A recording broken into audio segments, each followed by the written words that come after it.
नमस्कार, मैं अंशु खान। दिन भर की खबरों में सबसे पहले डालते नजर आज के मुख्य समाचारों पर। चुनावी रैली के माध्यम से शक्ति प्रदर्शन करते हुए दाखिल किए नामांकन। 2 साल बाद हो रहे चुनावों को लेकर कॉलेज कैंपस में रहा उत्साह का माहौल। राज्य स्तरीय जूनियर बास्केटबॉल चैंपियनशिप में हनुमानगढ़ की महिला टीम प्रथम, फाइनल में सीकर को हराकर जीता गोल्ड मेडल। गोवंश के इलाज के लिए दवाइयां उपलब्ध करवाने की मांग, कलेक्टर से मिले गांव मेहवाला के ग्रामीण। मिट्टी से हुए नुकसान का सर्वे कर मुआवजा देने की मांग, हाटमाला NH 754 के संघर्ष समिति सदस्यों ने कलेक्टर को सौंपा ज्ञापन। अब खबरें विस्तार से। प्रदेश भर में छात्र संघ चुनाव की रणभेरी बज चुकी है। सोमवार को छात्र संघ चुनाव के लिए नामांकन प्रक्रिया हुई। सुबह 10 बजे शुरू हुई नामांकन दाखिल करने की प्रक्रिया 3 बजे तक चली। प्रत्याशियों ने चुनावी रैली के माध्यम से अपना शक्ति प्रदर्शन करते हुए नामांकन दाखिल किए। नामांकन दाखिल करने के दौरान जिला मुख्यालय पर स्थित महाविद्यालयों में अन्य दिनों की अपेक्षा गहमा-गहमी का माहौल रहा। 2 साल बाद हो रहे चुनावों को लेकर उत्साह सा माहौल था। छात्र संगठनों के उम्मीदवार अपने अपने समर्थकों के साथ कॉलेज पहुंचकर नामांकन दाखिल करवाया। नामांकन दाखिल करने के बाद प्रत्याशियों के समर्थकों ने रैलियां निकाल अपना दमखम दर्शाया। इसे देखते हुए कॉलेजों में पुलिस बल भी तैनात रहा। नामांकन दाखिल करने को लेकर कॉलेज कैंपस में मेले जैसा माहौल रहा। हर जगह छात्र छात्राओं की भीड़ नजर आ रही थी। उत्साह से लबरेज छात्र छात्राओं ने अपने प्रत्याशी के समर्थन में नारेबाजी भी की। इससे पहले छात्र संगठनों के रविवार देर रात तक उम्मीदवार चयन करने को लेकर माथापच्ची की गई। नामांकन दाखिल करने के बाद शाम 5 बजे तक नामांकन पत्रों की जांच की गई, साथ ही आपत्तियां भी ली गई। मंगलवार को नामांकन वापस लिए जा सकेंगे। इसके बाद शाम 5 बजे चुनाव मैदान में बचे प्रत्याशियों की सूची जारी की जाएगी। 26 अगस्त को सुबह 8 बजे से दोपहर 1 बजे तक मतदान होगा। इसके अगले दिन 27 अगस्त को सुबह 10 बजे से मतगणना होगी। परिणामों की घोषणा कर विजयी उम्मीदवारों को शपथ दिलवाई जाएगी। SFI की ओर से टाउन के राजकीय NMPG कॉलेज में उपाध्यक्ष पद के लिए योगिता मेघवाल, महासचिव पद के लिए प्रियंका शर्मा व संयुक्त सचिव पद के लिए कुलदीप कालवा को चुनाव मैदान में उतारा गया है। इसके अलावा SFI ने जंक्शन के सरस्वती कन्या महाविद्यालय में अध्यक्ष पद के लिए मोनिका स्वामी व महासचिव पद के लिए पूजना कालवा को चुनावी मैदान में उतारा है। टाउन की श्री महावीर जैन PG महाविद्यालय में अध्यक्ष पद के लिए भरत कुमार चुनाव मैदान में है। इन सभी प्रत्याशियों ने सोमवार को नामांकन दाखिल किया। छात्र संघ चुनाव को लेकर हार जीत की रणनीति की चर्चाओं के साथ संबंधित गतिविधियां तेज हो गई हैं। छात्र नेता समर्थन जुटाने के लिए सघन संपर्क की मुहिम में जुटे हैं। गौरतलब रहे कि प्रदेश में 2 साल बाद छात्र संघ चुनाव होने जा रहे हैं। महाविद्यालय में छात्र संघ चुनाव की गहमा गहमी शुरू हो गई है। हमारे पास राजकीय नेहरू मेमोरियल महाविद्यालय में 3498 पंजीकृत वोटर है हमारे पास वोटर लिस्ट के अंदर, क्योंकि कुछ कारणों से अभी तक कुछ बच्चों का विद्यार्थियों का एडमिशन नहीं हो पाया, जबकि नियमित विद्यार्थियों की संख्या 4300 के करीब हुआ करती है महाविद्यालय की, जिसमें से 600 विद्यार्थी अभी एडमिशन नहीं ले पाए हैं PG, MA, MSc प्रीवियस की। आज नामांकन की प्रक्रिया प्रारंभ हुई। सुबह 10 बजे से 3 बजे तक विद्यार्थियों ने अपना नामांकन, उम्मीदवारों ने अपना नामांकन दिया है, जिसमें से 5 अध्यक्ष के लिए, 3 उपाध्यक्ष के लिए, 2 महासचिव और 2 ही शिव सचिव के लिए आवेदन प्राप्त हुए हैं। और इनमें से अभी 3 बजे से 5 बजे तक आपत्तियां आमंत्रित की जाती हैं। उसके पश्चात कल 10 बजे वैध जो नामांकन पाए जाएंगे उनकी सूची चस्पा कर दी जाएगी और इसके पश्चात 26 तारीख को मतदान होगा और 27 तारीख को मतगणना के द्वारा रिजल्ट घोषित कर दिया जाएगा। छात्र संघ चुनाव में टाउन स्थित NMPG कॉलेज में अध्यक्ष पद के लिए सोमवार को हुई नामांकन दाखिल करने की प्रक्रिया में अध्यक्ष पद के लिए 5 उम्मीदवारों ने नामांकन दाखिल किया। अध्यक्ष पद के लिए सुखदीप सिंह, कर्ण कुमार, रोहित जावा, आलोक व जयपाल ने पर्चा भरा। इसके अलावा उपाध्यक्ष पद के लिए योगिता, मूल्यवर्धन व वंश, महासचिव पद के लिए प्रियंका व भीमसेन, संयुक्त सचिव पद के लिए कुलदीप कुमार व कर्मवीर ने नामांकन दाखिल किया। इस कॉलेज में कुल 3498 वोट हैं। राजकीय NMPG कॉलेज की छात्र संघ चुनाव पर हर बार सबकी नजर रहती है। मैं NMPG कॉलेज चों प्रेजिडेंट पोस्ट के उत्ते चुनाव लड़न वास्ते सामने आया अगे ते BCA डिपार्टमेंट फाइनल ईयर जो मेरा स्टडी चल रही है कॉलेज दे विच ते जिन्ने भी कॉलेज के छात्र जिन्हों ने सहयोग किया, ठीक है, जिन्हों की सपोर्ट नाल मैनू आए मौका मिले। आज गवर्नमेंट नेहरू कॉलेज के अंदर छात्र संघ अध्यक्ष के लिए भाई जयपाल ने अपना छात्र संघ पद का पत्र आज सबमिट करवाया है। अब आने वाले वर्ष भर हम तमाम छात्रों से ये विनती करेंगे कि यह लड़ाई छात्र हितों के लिए है, यह लड़ाई छात्रों के आगे आने वाले वर्ष भर काम करवाने के लिए है और एक अच्छा माहौल कराने के लिए है। और आने वाले समय में जब जब आवश्यकता पड़ेगी भाई जयपाल उनके साथ कदम से कदम मिला के चलेगा। अब सभी से, मेरे वोटरों से और मेरे भाइयों से एक ही अपील है कि सब छात्र संघ अध्यक्ष के लिए भाई जयपाल के पक्ष में समर्थन करें और वोट दें। पद के लिए पर्चा भरा है, बॉयज़ हॉस्टल, गर्ल्स हॉस्टल के लिए और छात्राओं के कंधे से कंधा मिलाकर चलने के लिए। वहीं वीएम कॉलेज में सोमवार को छात्र संघ चुनाव के लिए उम्मीदवारों की ओर से आवेदन भरे गए। चुनाव अधिकारी सुधीर चौधरी ने बताया कि अध्यक्ष पद के लिए जसप्रीत कौर, नवदीप कौर, रेणु व वंदना ने आवेदन भरा है। उपाध्यक्ष पद के लिए अंजलि, गायत्री ने आवेदन भरा, जबकि महासचिव और संयुक्त सचिव पद के लिए कोई आवेदन प्राप्त नहीं हुआ। महाविद्यालय में कुल 416 मत हैं। व्यापार मंडल कन्या स्नातकोत्तर महाविद्यालय में आज नामांकन पत्र भरे गए, जिसमें अध्यक्ष पद के लिए 4 नामांकन तथा उपाध्यक्ष के लिए 2 नामांकन पत्र भरे गए हैं। और नामांकन वापसी का समय कल से लेके और 2 बजे तक का है। उसके बाद 26 तारीख को मतगणना होगी, जिसमें 416 छात्राएं चुनाव में भाग लेंगी। जंक्शन के सरस्वती कन्या महाविद्यालय में भी सोमवार को छात्र संघ चुनाव के लिए प्रत्याशियों की ओर से पर्चे दाखिल किए गए।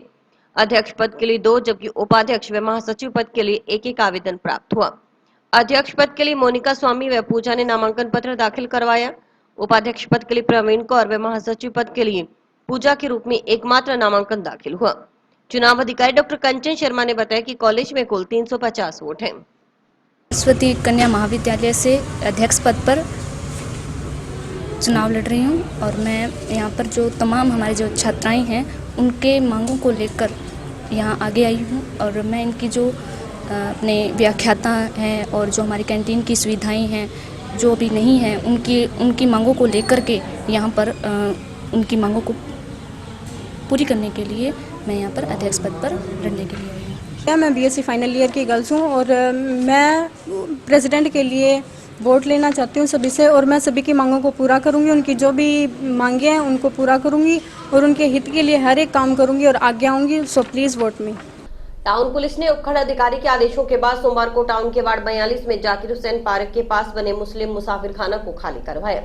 खाली करवाने के बाद पुलिस ने मुसाफिर खाना को अपने कब्जे में ले लिया। इस कार्रवाई के दौरान टाउन थाना प्रभारी दिनेश सारण व एएसआई गायत्री चौधरी के नेतृत्व में पुलिस जाब्ता मौजूद रहा। थाना प्रभारी दिनेश सारण ने बताया कि पुराने मुस्लिम मुसाफिर खाना के कब्जे को लेकर विवाद चल रहा था। एसडीएम की ओर से उन्हें रिसीवर नियुक्त कर कब्जे में लेने के आदेश दिए गए थे, क्योंकि जानमाल की हानि होने की आशंका थी। एसडीएम के आदेश की पालना में मुसाफिर खाना को खाली करवाया गया है। उन्होंने बताया कि इस मुसाफिर खाना में राजू खान नाम का एक शख्स रह रहा था, जो खुद को मुसाफिर खाने का मालिक बता रहा था। वहीं दूसरी तरफ कमेटी खुद को मुसाफिर खाने का मालिक बता रही थी। भविष्य में कोई लड़ाई झगड़ा या जनहानि न हो, उसकी आशंका को ध्यान में रखते हुए इस मुसाफिर खाने को खाली करवाने की कार्रवाई की गई है। ये पुराना मुस्लिम मुसाफिर खाना के नाम से जाना जाता है, जिसके कब्जे को लेकर विवाद चल रहा था, जिस पर श्रीमान एसडीएम साहब द्वारा आदेश फरमाए गए कि इसको रिसीवर करके और कब्जे में लिया जाए, क्योंकि हमें जान माल की हानि होने की आशंका थी। एसडीएम साहब के आदेश की पालना में आज इसको खाली करवाया जाकर रिसीवर किया जा रहा है। यहाँ पे राजू खान नाम का एक शख्स रह रहा था, जो इसका खुद को मालिक बता रहा था, और दूसरी तरफ मुसाफिर खाना कमेटी है जो खुद को मालिक बता रही थी। और भविष्य में कोई किसी तरह का लड़ाई झगड़ा, कोई जनहानि ना हो, उसकी आशंकाओं को ध्यान में रखते हुए ये कार्रवाई की जा रही है और आज इसको खाली करवाकर रिसीव किया जा रहा है। वहीं राजू खान ने बताया कि मुस्लिम मुसाफिर खाना उसके दादाजी की ओर से करीब 42 साल पहले बनाया गया था। उसके दादाजी ने अपने पैसों से मुसाफिर खाने का निर्माण करवाया था। जरूरतमंद परिवारों के लिए मुसाफिर खाना उपलब्ध करवाया जाता था। 2007 में इसके दादाजी के निधन के बाद वह सेवा बंद कर दी गई, लेकिन वर्तमान में कुछ भूमाफिया लोगों की इस मुसाफिर खाना पर नजर है। रातों रात राजनीतिक दबाव डालकर उसे नोटिस भेज मुसाफिर खाना खाली करने को कहा गया है और जबरन उसका सामान उठा दिया गया। ये मुस्लिम मुसाफिर खाना मेरे दादाजी का बनाया हुआ है। आज से 1979 में 42 सालों से हमारे पास ये है। मेरे दादाजी ने अपने पैसों से इसका निर्माण करवाया था और गरीब लोगों को हम देते थे पहले ब्याह शादी में। दादाजी एक्सपायर हो गए 2007 में। उसके बाद हमने वो सेवा बंद कर दी। अब कुछ भूमि माफिया लोग हैं जो इस पर नज़र रखते हैं कि ये समाज की है और इसको हम हमारे हवाले करो। अब पता नहीं पुलिस ने और राजनीतिक क्या दबाव डाला, इन्होंने रातों रात मेरे को नोटिस पे ज़बरदस्ती साइन करवा के अब शेख साहब और पूरा प्रशासन आके मेरा घर का सामान ज़बरदस्ती खाली करवा रहे हैं और मेरे साथ ये अन्याय हो रहा बहुत ज़्यादा। पूछा क्या बस तू खाली कर दे, शेख साहब ऐसे बोल रहे हैं। क्या तेरे को नोटिस दिया था ना? मेरे को नोटिस ना तो पढ़ने दिया मेरे को ना कोई बात, और छुट्टी के दिन मेरे को नोटिस दिया था जन्माष्टमी को 19 तारीख को। कि मेरा इसमें कोर्ट में मुकदमा चल रहा है मेरा बाकायदा 10 सालों से भी। ये जो भूमाफिया है इस पर कब्जा करना चाहते हैं, लेकिन इन्होंने मुझे कोई मौका नहीं दिया। रातों रात आके अब ज़बरदस्ती पूरा पुलिस अमला ला के मुझे कह रहे हैं अभी इसको खाली करो अभी, और ज़बरदस्ती खाली कर रहे हैं। अब क्या करूँ जी, गरीब आदमी हूँ और ये मेरी जो कुछ मेरी आमदनी जो भी था यही था। अब मेरे पास और कोई रास्ता नहीं है। भीलवाड़ा में आयोजित 72वीं राज्य स्तरीय जूनियर बास्केटबॉल चैंपियनशिप में हनुमानगढ़ की महिला टीम ने पहला स्थान पर रहकर प्रदेश में जिले का नाम रोशन किया है। हनुमानगढ़ की टीम ने फाइनल मुकाबले में सीकर को 61-41 के अंतर से हराकर गोल्ड मेडल पर कब्जा किया। टीम की कप्तानी पायल ने की। सोमवार को हनुमानगढ़ लौटने पर विजेता टीम खिलाड़ियों का टाउन के व्यापार मंडल सीनियर सेकेंडरी स्कूल में स्वागत हुआ।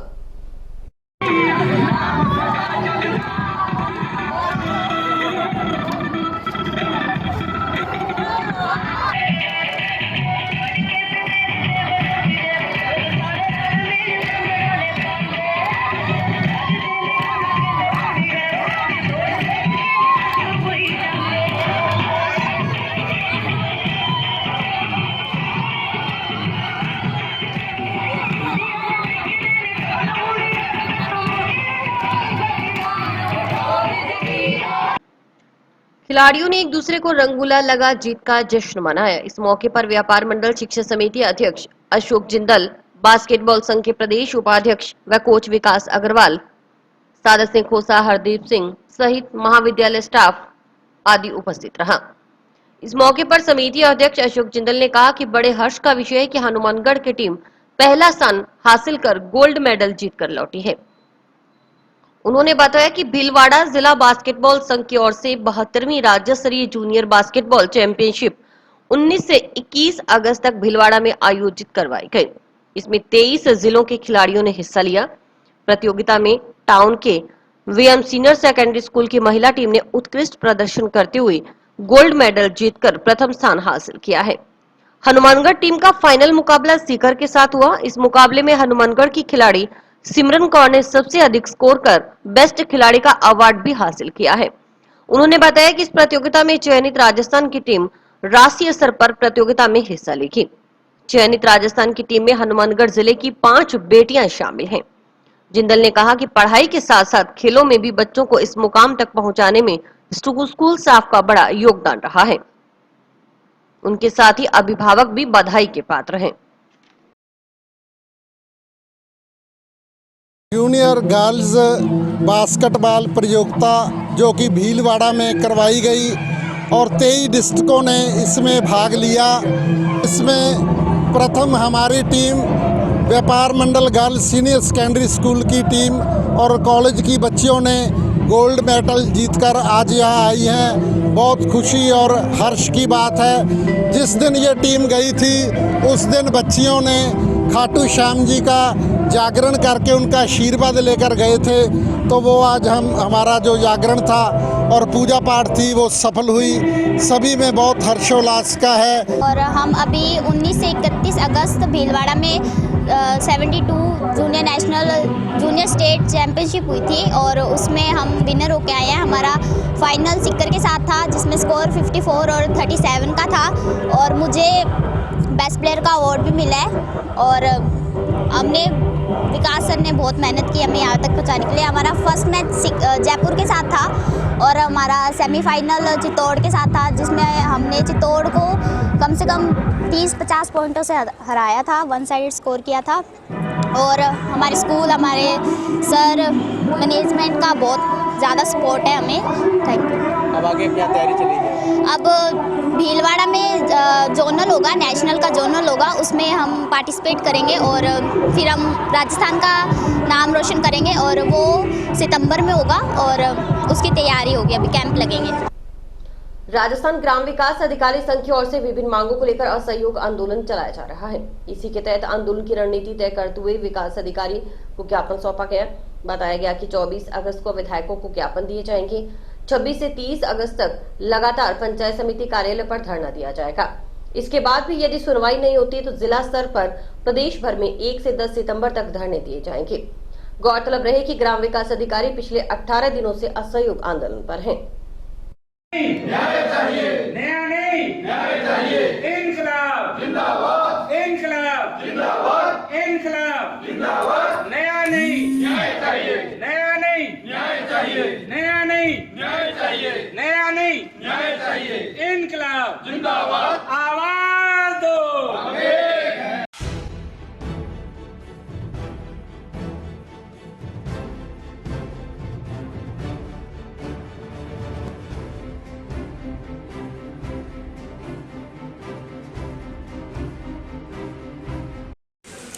आज हमारे ग्राम विकास अधिकारी संघ के आदेशों में ब्लॉक कार्यकारिणी के द्वारा श्रीमान विकास अधिकारी महोदय को ज्ञापन दिया गया है कि हमारे असहयोग आंदोलन को चलते हुए आज 18वां दिन है और आगामी चरणों में आंदोलन की जो रूपरेखा चेंज की गई है उसके लिए आज हमें हमारे द्वारा ज्ञापन दिया गया है।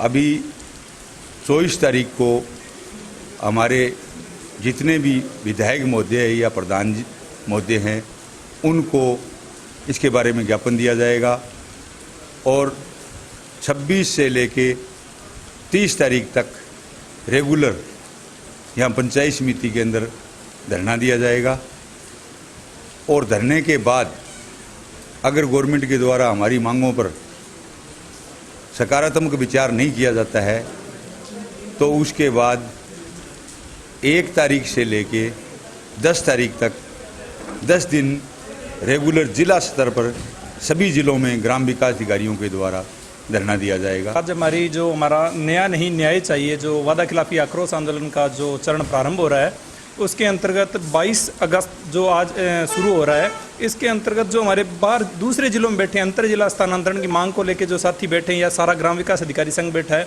उनके पीड़ित परिवार के सदस्य जो है वो जाके एक मार्मिक अपील करेंगे कि कहीं माँ बाप के एक बेटा है वो आज घर से 300 किलोमीटर दूरी पे बैठा है नौकरी कर रहा है तो आज उसके लिए वो अपनी वास्तविक पीड़ा बताएंगे माननीय मुख्यमंत्री महोदय को। और इसके साथ हम आज 2 ज्ञापन दे रहे हैं। एक तो लंपी स्किन डिजीज़ को लेके। लंपी स्किन डिजीज़ में क्या है कि सरकार ने जो अभी लेटर निकाला उसमें घोषणा कर दी कि पशुओं को वैज्ञानिक तरीकों से उनको दबाया जाए लेकिन उसके लिए बजट की कोई व्यवस्था या उसके लिए कोई गाइडलाइन जारी नहीं की गई या पंचायत किस मद से उनको दबाए। एक प्रेशर बन रहा है कि उनको दबाया जाए, दूसरी तरफ कोई स्पष्ट गाइडलाइन नहीं है। और इसके साथ ही हमारे जो आंदोलन के आगामी चरण हैं उनको लेके एक ज्ञापन दिया गया जो 9 चरणों में हमारा आंदोलन चलेगा और इसकी पूर्णाहुति और यज्ञ के रूप में हम जयपुर में लास्ट पूर्णाहुति यज्ञ करेंगे महात्मा गांधी जयंती के अवसर पर। धन्यवाद जी। पानी निकासी के लिए नाली का निर्माण करवाने की मांग को लेकर ग्राम पंचायत मक्कासर के ग्रामीणों ने सोमवार को जिला कलेक्टर को ज्ञापन सौंपा। ग्रामीणों ने बताया कि उनके घरों के सामने सड़क व नाली की सुविधा नहीं थी। गांव में कच्ची सड़क बनी हुई थी। वर्तमान में सड़क व नाली का निर्माण किया जा रहा है।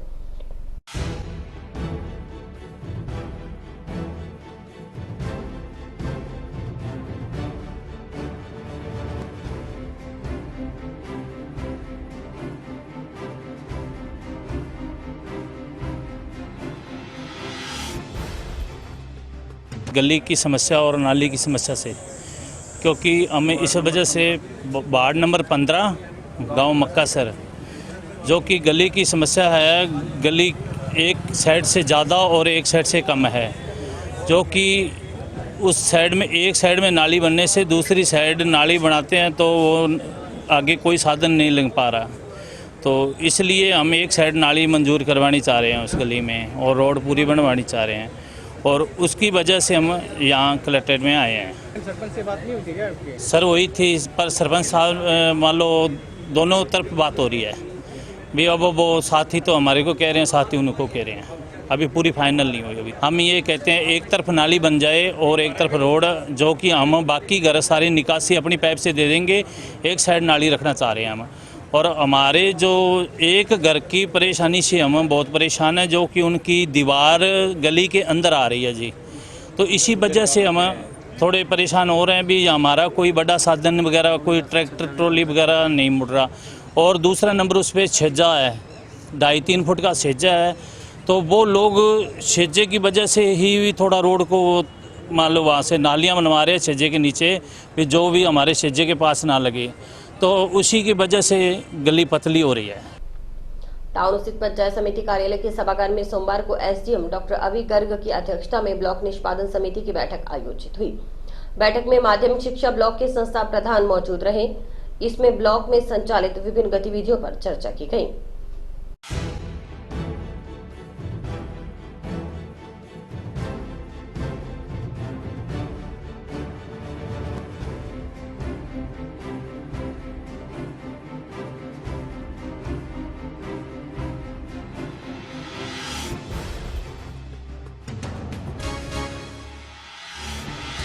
आज सीबीओ कार्यालय में ब्लॉक समिति की बैठक एसडीएम साहब की अध्यक्षता में संपादित हुई, जिसमें शिक्षा से जुड़े हुए कई पहलुओं पर विचार विमर्श किया गया। प्रवेशोत्सव की प्रगति की समीक्षा की गई, बोर्ड परीक्षा परिणाम की समस्या की समीक्षा की गई। आयरन टेबलेट्स जो बच्चों को बांटी जा रही है उसका नियमित वितरण व उसको शाला दर्पण पर अपडेट करना, पुस्तिकाएँ और जो निःशुल्क पाठ्य पुस्तक हैं उनका वितरण करना, शाला दर्पण अपडेशन के बारे में बात हुई। एमडीएम के बारे में जो भी शिक्षा से जुड़े हुए पहलू हैं उन सब के बारे में बातचीत हुई। और अभी जो राजीव गांधी खेल ओलंपिक आयोजित होने वाले हैं उनके बारे में एसडीएम साहब ने निर्देशित किया। राजीव गांधी ग्रामीण ओलंपिक खेलों के आयोजन को लेकर सोमवार को टाउन स्थित पंचायत समिति कार्यालय के सभागार में एसडीएम डॉक्टर अभी गर्ग की अध्यक्षता में ब्लॉक स्तर के विद्यालयों के संस्था प्रधानों की कार्यशाला का भी आयोजन हुआ। बैठक में एसडीएम ने पीईओ को कहा कि राज्य सरकार की मंशा के अनुसार खेलों का आयोजन करे। इस आयोजन में प्रत्येक व्यक्ति हिस्सा ले।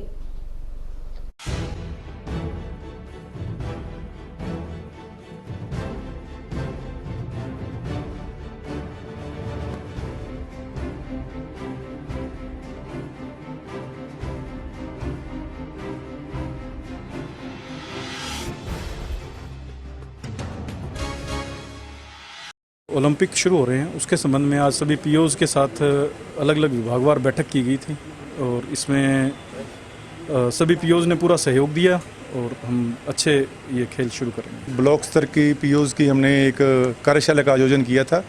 इसमें हनुमानगढ़ ब्लॉक के जो राजीव गांधी ग्रामीण ओलंपिक खेल होने हैं उसके बारे में विस्तारपूर्वक चर्चा की गई है एसडीएम साहब के अध्यक्षता में।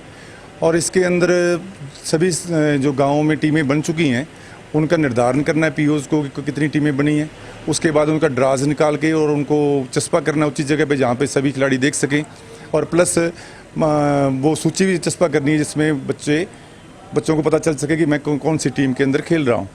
इस प्रकार से 29 तारीख से ये टूर्नामेंट इसका शुरू हो जाएगा जी ग्राम पंचायत स्तर पे। और ग्राम पंचायत से इसके बाद इसका ब्लॉक स्तरीय टूर्नामेंट है, वो आगे का प्रोग्राम है। अभी फिलहाल हमने ग्राम स्तरीय जो टूर्नामेंट का आयोजन करवाना है 29 से लेके 3 तारीख तक, उसका हमने 1 तारीख तक करवाना है। उसके बारे में सभी से चर्चा की है। और जहाँ भी शारीरिक शिक्षकों की कमी है, कुछ पीओज़ ने मुद्दा उठाया था, उसके लिए हमने व्यवस्था की है कि सभी पीओज़ अपने अपने क्षेत्र से नेशनल खेले हुए खिलाड़ी हैं उनकी सूची हमारे को उपलब्ध करवाएं ताकि हम वहाँ पे उन खिलाड़ियों को लगा के उन गेमों का सुचारू ढंग से संचालन करवा सकें। मकसद सरकार का यही है कि ज़्यादा से ज़्यादा बच्चों को खेलों से जोड़ा जाए, पूरे ग्रामीण परिक्षेत्र को जोड़ा जाए ताकि वो लोग गेम से जुड़ के अपने आप को स्वस्थ रखें और अपना आगे आने वाले समय में भी इन गेमों में रुचि बनी रहे। और राजस्थान हमारा जो राज्य है वो आगे भारत के अंदर पहले नंबर पे आए खेलों के अंदर, जैसे पंजाब हरियाणा आ रहा है, वैसे उस मकसद को लेकर सरकार के द्वारा योजना है। इसमें 6 प्रकार के गेम्स को शामिल किया गया जी। इसमें कबड्डी है, आपके वॉलीबॉल है, शूटिंग वॉलीबॉल है, स्मैशिंग है, इसके अंदर आपके टेनिस क्रिकेट है, इसके अंदर आपके हॉकी है। इस प्रकार से 6 गेमों को कुल मिला के इन गेमों को शामिल किया गया। और अभी वक्त है एक ब्रेक का।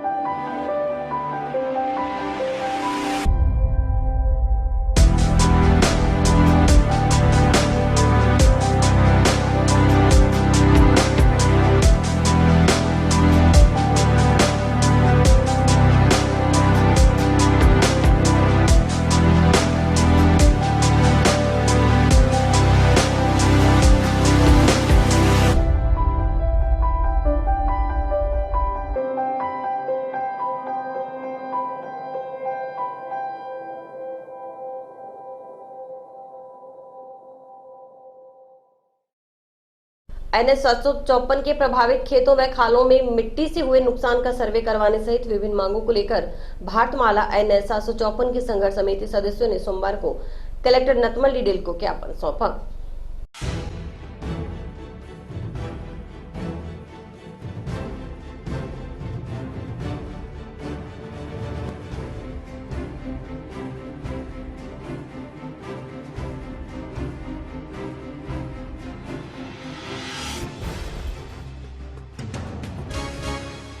भारतमाला के काफ़ी समय से हमारा आंदोलन तो रहे हम, लेकिन अभी कुछ दिन पहले 4 तारीख को हमारी वार्ता हुई थी।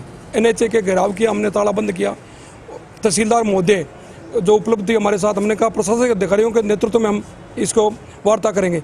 वार्ता के दौरान ये तय हुआ कि 7 दिन में आपकी मिट्टी, आपके जितनी मिट्टी साइडों में खेतों में गई है वो मिट्टी निकलाएंगे और उसमें खाड़ा रास्ता जो बंद हुआ है, रिग्गी जो गई खेतों में, वो निकलवा देंगे और आपके मुआवजे की भी लिस्ट बना देंगे। यहाँ तक कि 7 दिन के हमें टाइम दिया गया, लेकिन बड़ा दुख है इस बात का कि 7 दिन के बाद भी हनुमानगढ़ जो PD बैठता है उसने हमें फ़ोन तक नहीं किया कि यहाँ तक हमारी ये पहुँची है कि आगे कोई चाह रहा है, कोई आज तक कोई टीम नहीं गई सर्वे करने। तो हम आज कलेक्टर साहब को बिल्कुल चेतावनी दे के आए। हमने कलेक्टर साहब को पूरी बात बताई। कलेक्टर साहब भी बड़ी इस बात के लिए कह रहे थे कि पहले तो जब जरूरत थी इनको ज़मीन की तो मेरे पास बार बार आते थे, अब तो आते ही नहीं मीटिंग में ये। तो मैं भी इनके साथ खिंचाई करूँगा और आपको पूरा मुआवजा मिलेगा, NHA को देना पड़ेगा। कलेक्टर साहब ने हमें आश्वासन दिया है। अगर इस आश्वासन पर हमें नहीं मिलता है तो हम जल्दी इस पर आंदोलन दोबारा करेंगे। लंपी स्किन डिजीज से ग्रसित गोवंश के इलाज के लिए दवाइयां उपलब्ध करवाने की मांग को लेकर टिब्बी तहसील के गांव मेहरवाला के ग्रामीणों ने सोमवार को कलेक्टर को ज्ञापन सौंपा।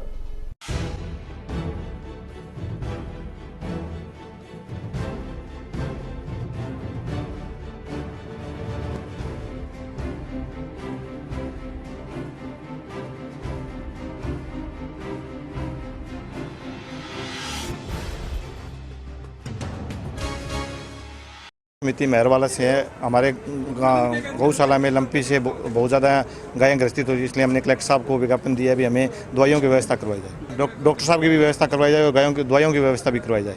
तो कलेक्टर साहब ने आश्वासन दिया है भी विधायक कोटे से 36 लाख रुपए की व्यवस्था हुई है, तो उसके तहत आपको कुछ न कुछ दवाइयों की व्यवस्था करवा दी जाएगी 2-3 दिन के अंदर। अभी लगभग 200 गायें लंपी से ग्रसित है, तो अभी उपचार चल रहा है गायों का। तो लगभग 20 गायें मर चुकी है। हाँ, तो उनको उठाओ, उनको खड्डे खुदा के अभी ग्रामीणों की तरफ से व्यवस्था की जा रही है। पीलीबंगा नगर पालिका के लगभग 17 से अधिक पार्षदों ने कलेक्टर से मिलने हनुमानगढ़ पहुंचे और ज्ञापन सौंपा। ज्ञापन में बताया गया कि 6 जुलाई से पूर्व हर अधूरे निर्माण कार्य के भुगतान के नाम पर पालिका चेयरमैन द्वारा फर्जी तरीके से निर्माण एजेंसी को अवैध रूप से चेक के मार्फत 15 लाख रुपए के भ्रष्टाचार करने का मामला कलेक्टर के संज्ञान में लाया गया था, जिसे देखते हुए यदि जांच की जाए तो भ्रष्टाचार की और परतें भी खुल सकती हैं। ज्ञापन में तोजेंद्र एंड कंपनी को किए गए 15 लाख रुपए के फर्जी भुगतान के मामले में निष्पक्षता से जांच कर दोषियों के खिलाफ कार्रवाई की मांग की गई।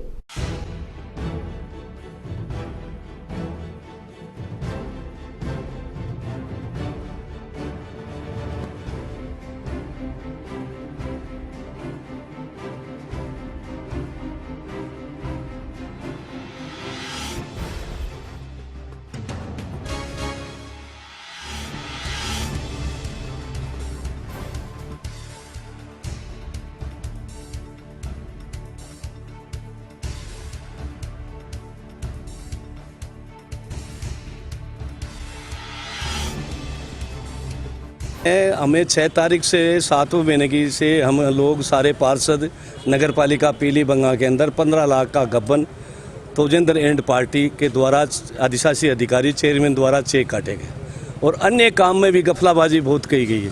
फर्जी कार्य पीलीबंगा में बहुत हो रहा है, बहुत से बहुत ज़्यादा हो रहा है। करीब 1.5-2 साल के अंदर इन्होंने जितना भी चेक काटा है करीब फर्जी चेक काटा है। हमारा सवाल एक है कि हमें कोई सुनाई नहीं हुई। पीलीबंगा के अंदर पुलिस प्रशासन से हम लोग मिले, उन्होंने भी हमें पूरा आश्वासन नहीं मिला, क्योंकि FIR अधिशासी अधिकारी द्वारा कराई गई थी। हमें जो खूडिया जी है उनसे हम मिले या बात की मैंने टेलीफोन द्वारा, उन्होंने कहा मेरा कोई दोष नहीं है, अधिशासी अधिकारी का नाम लो, मैं तो एक कर्मचारी होने के नाते उनके आदेश की पालना कर FIR दर्ज कराई। FIR दर्ज कराने के बावजूद भी आज तक उन दोनों कर्मचारियों को, मुलजिम को आज तक नहीं बुलाया। MB का 197 नंबर MB है और उसकी नकल आज तक हमें नहीं मिली, और भी हम नकल मांगी है वो भी हमें आज तक नहीं मिली। और पीलीबंगा के अंदर ऐसा हाल हो गया कि अपने चाहते होगा वो कार्य करे, अन्यथा हम 16-17 पार्षद है, ना तो हमारी मंडी में वार्डों में सफाई हो रही है, गंदगी का पूरा ढेर लगा हुआ है। हम लोग बड़े परेशान हो रहे हैं। हम हमारे पैसे से ऊँट गाड़ी से कोई साथी अपने कर्मचारी लगा के अपने वार्ड को सफाई करा रहा है। ऐसी पीलीबंगा की गंदी हालत हो गई और वो अपनी मनमर्जी चेयरमैन धक्काशाही कर रहा है। और अधिशासी अधिकारी से 3-4 रोज़ पहले हम लोग मिले, एमबी के बारे में, इन 16 सूत्री मांगों के बारे में हम बातचीत की। उन्होंने कहा मेरे पास आई नहीं, मैं कहाँ से दूँ।